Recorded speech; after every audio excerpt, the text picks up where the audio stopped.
everyone, and welcome to this session on Migraine at Work. I'm talking about how migraine impacts the workplace and the importance of programs and the need for a program from employers. So let's dive in. All right, so what are we going to cover today? We'll quickly go through why migraine is not just a bad headache, and we'll talk about why it's an issue for employees and it's an issue for employers. But the good news is that it can be addressed. And we'll talk about why and how it hides in plain sight, and how if it's not addressed, it can be an expensive cost. But the good news is that there's proven workplace programs that address the cost of migraine and deliver a really strong ROI. So let's jump in. So we know migraine is invisible. It can express in all these different ways. It's also common. It's particularly common amongst women, but it affects 1 in 6 US adults. That's men and women.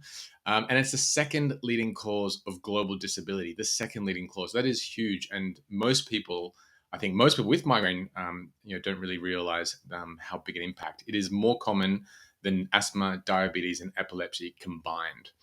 And it can affect up to 1 in 4 women of working age between the ages of 33 and 55. This is when you are sort of contributing at your highest in terms of productivity, either in the workplace or at home or raising children. So it hits you right like at the worst time, essentially. And as we also know, migraine exists on a spectrum. You can have episodic migraine. Some people can have 1 migraine a year, and it might be treated by basic over-the-counter medications. And there might be other people who've tried dozens of treatments and haven't gotten anywhere and have a high frequency. And in the workplace, we see both sides of this spectrum. And what we see as well is that there may not be as many people who are chronic, who are working full time for obvious reasons. That's very difficult to do. But even though you're episodic, there still is a need and rationale for a Migraine at Work program. And what are the implications for the organization? Well, what we've seen from the research is that 90% of people cannot work to their full capacity whilst they have a migraine attack. Sounds pretty straightforward. I can do very little things when I'm having a migraine attack, and so that's probably no surprise to this audience. We miss, on average, 9 days more of work per year than the average employee. And if we're not supported in the workplace, it can lead to an increase in turnover, which is a problem for employers because they want to attract and retain their talent, particularly with the supply shortage that we're experiencing at the moment. And so people that have, that are working in an employer, maybe they haven't told anyone, you're working hard, not only at your job, you're also working hard to manage migraine. And there can be factors in the workplace that could be contributing to your migraine condition. The other thing that's important to note is that if migraine is not addressed, and there is a certain, I would say, responsibility for employers to safeguard the health of their employees, then migraine can lead to these other comorbidities or these other conditions that develop and tend to be more common with people that have migraine, particularly as migraine becomes more embedded in, or I guess becomes more entrenched in the pattern and health of the individual. And so we see people that have chronic migraine in particular have depression and have anxiety. And that's probably no surprise because having chronic pain like migraine is depressing, particularly if you've tried lots of treatments and you're not getting anywhere. So there's no surprise there. I'm sure this is fairly obvious for a lot of people. When you have chronic pain, that begets chronic pain. And so you may have heard of this symptom called central sensitization. And it's probably no surprise that that fibromyalgia, which is a chronic pain syndrome, and IBD and IBS, irritable bowel syndrome, and irritable bowel disease are also comorbid with migraine. And then we have cardiovascular disease. A lot of people with migraine have trouble sleeping. There may be a bidirectional relationship there. And when you have migraine and you're not well and you're lying down, you're sick, it can be hard to exercise. It can be hard to eat well. Your cravings also play a role. So there's a lot of things that can go against you if migraine is not left unaddressed. And when you look at the environment in the workplace, and some of this may refer to a traditional workplace, but some of this may affect us even if we're working remotely. I know that my posture is terrible most of the time. And every time I see that cue, I kind of quickly just shuffle up in my seat and correct my posture. And you might be thinking the same thing. We have the temptation to go to the fridge more often if we're working from home, but also the food that may be available at work may not be ideal. Fragrances is a big thing that comes up really often in workplaces, particularly open plan workplaces. You may be doing shift work, fluorescent lighting, managing the stress, a lot of screen time. These are all really, really common, and they can all affect migraine. So, how much could migraine be costing?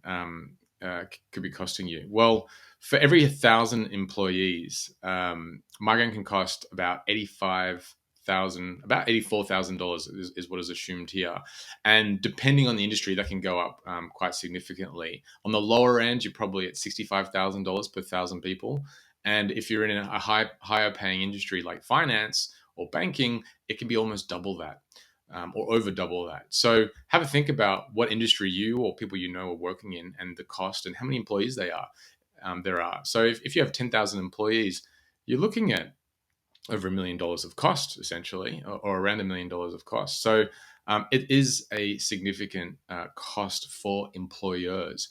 And this doesn't include the lost labor inputs, early exiting from the labor force if people have to leave due to the health conditions related to migraine. And it also doesn't refer to presenteeism. Now, presenteeism is a really interesting concept. Presenteeism is when you may be at work, but you're not performing to the best of your ability. And this is really common in people that have migraine, because if you have a headache, if you have other symptoms, if you have light sensitivity, or you have nausea that's related to the migraine attack, or you've got sort of prodrome or postdrome, so you've got the migraine hangover after an attack, it's probably realistic to think that you're not going to be working at full capacity. But we do this anyway because we can't necessarily take leave every time we have a migraine symptom. But you can see here that migraine headache is the number 2 most common cause behind presenteeism in this study that was conducted in the United States. And we know that this is underreported because a lot of people that have allergies actually have migraine. And so so it's likely to be underreported in allergies. And we've also already talked about depression and anxiety and how that relates to migraine as well. So migraine plays a huge cost of presenteeism, which is responsible for about a quarter of all lost productivity in the workplace in the United States. So if migraine is such a big problem, why haven't we heard about it? This is something we hear from employers quite often, because it doesn't show up necessarily in the claims data. We don't hear it through complaints because the staff aren't talking about it. And why would you when you have everything to lose about coming forward at this stage if it's not well understood and people, there's still a high level of stigma. And it doesn't appear in the reasons that are given for sick leave and absences. And again, that can come back to the stigma. And you might be asking, well, why doesn't it show up in claims data? Well, people are mistreating migraine all the time. And in fact, 45% of people that have migraine, and it's not likely to be this audience, but 45% of people just in the general public that have migraine don't even know they have it. They haven't been diagnosed by a medical professional. So it's no wonder that migraine is hiding in plain sight. And so, as I was just saying, a lot of people haven't been diagnosed. It's often misdiagnosed as well, with either neck issue or sinus infection. It could be people could be going to the dentist or the ENT to talk about their balance, when a lot of these symptoms can actually be migraine. You don't actually have to have the head pain to have migraine, which many people may not realize. And also, a lot of people don't go to the doctor to see it. If you have episodic migraine and you have maybe 1 or 2 attacks a year, and they're relatively infrequent, you're probably just sweeping it under the carpet. You're probably having a horrible time when you have the migraine, but when you don't have the migraine, you're probably not thinking about it. So why go to the effort to see a doctor to talk about something that maybe happens once or twice a year? So in some respects, it's understandable. It's very different if you have chronic migraine, but most people don't have chronic migraine. Most people in the population have episodic, and that's what we see in the workforce as well. But it doesn't mean that there's not things that we can do to address that. And we also know that migraine is stigmatized. And sadly, 4 out of 5 employers think that migraine is not a serious enough reason to miss work. So you can understand why there's such reluctance in coming forward in the workplace about migraine. And employers do have some trepidation about informing people at work or HR about that. And if this rings true, you're absolutely not alone. But there are things that can still be done. And when migraine is concealed, that's where these poorer outcomes can occur regarding concealment, isolation, and having to push through the pain. And so it can be a really difficult situation that's very individual. Here's another chart about reflecting a study that was done in a blue-collar workplace. And what you can see here is that when people go home sick in the purple boxes, you can see that actually there's not a huge uptick in people that are chronic versus episodic when you look at the days per month and how many people are going home sick. But what you can really see is how presenteeism skyrockets up for those people that have chronic migraine, because you're almost always in some type of pain or disability when you have chronic migraine or symptoms that are appearing on 15 days or more. You can really see that sort of jump up there.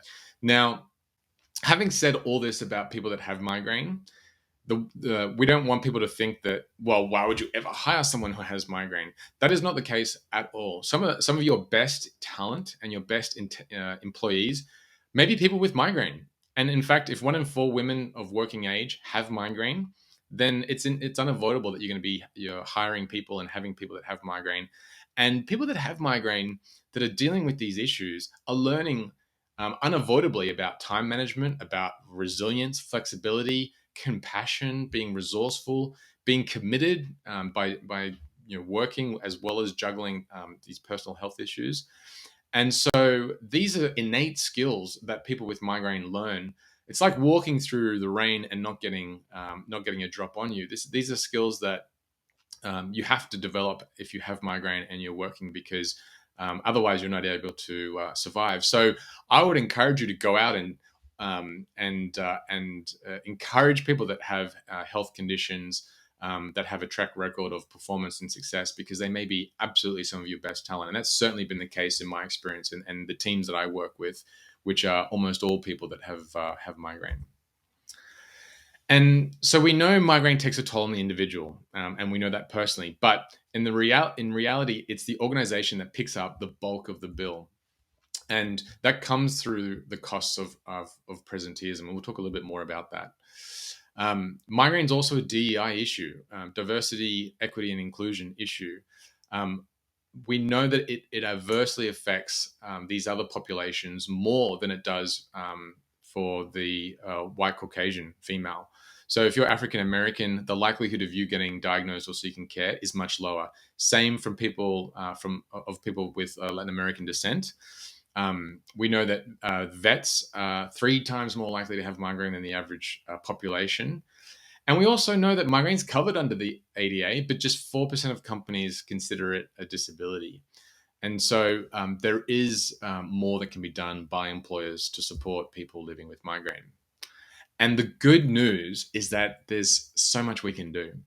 And there's proven evidence for these programs. And so recently, this was an article written in the Harvard Business Review that pointed out that there can be a 53% decrease in absenteeism due to migraine, a 90% decrease in the lost productivity, and a productivity increase of 10, almost 11 work days, which can result in a 5x return on investment per dollar spent. So there really is some great things that can be done. And what do the experts say? So Dr. Robert Shapiro, who's a professor of neurology at the University of Vermont, who is the founder of the Alliance for Headache Disorders Advocacy, he's been leading Headache on the Hill for over a decade, says that business costs are high, particularly if nothing is done, but there are effective treatments, interventions, and educational resources that can dramatically reduce the cost and burden of migraine in the workplace, which benefits everyone. It helps the people that have migraine. It helps the employer improve the health of their staff. And if you have healthy, happy staff, they're going to be more productive. And so it's really a win-win for everyone. And so our mission at migraineatwork.org is to build healthier, stigma-free, and more productive workplaces. So we have a website that caters to both the employees and the employers at migraineatwork.org, where you can find out a little bit more information. And essentially what we do is we provide support for employees that have migraine, as well as employers that likely employ people that have migraine. So we inform, we empower. Our goal is to reduce these misunderstandings. And if we're implementing a program, we also seek to measure. So we would love to work with any employers at all different sizes and scales, from the Fortune 500 all the way down to small employers that would like to do more to support their staff. So if you're sitting here watching this and you're working and you think your workplace could benefit from a program like this, have a think about whether we might be able to help out, either providing some resources or whether it's a webinar to staff, or even if it's a formalized program. We have modules that educational modules that are less than 10 minutes each, and there's only 4 of them. And within an hour, we can run these programs for staff, and we see the benefits of these programs in the evidence that's been provided. So we use a proven methodology. So there's lots of different options. And so with all of these resources available, migraine really should not be stopping anyone from succeeding in the workplace, particularly if we're able to partner with the employer. And that's the presentation I had. I went through a lot of it quickly. And so if you have any questions, or if you'd like to reach out or if you'd like to talk about how we could work with your employer, we'd be very happy to have a conversation. And we'd be very happy to speak to the HR department or leaders within the organization about different opportunities that may exist that we could do to collaborate. So thank you very much. I appreciate your time. I wish everyone the best. Have a great weekend and enjoy Retreat Migraine. It's such a fantastic place for all of us to connect with people who know what we're going through. So I wish you all the best. Enjoy, and we'll speak again soon.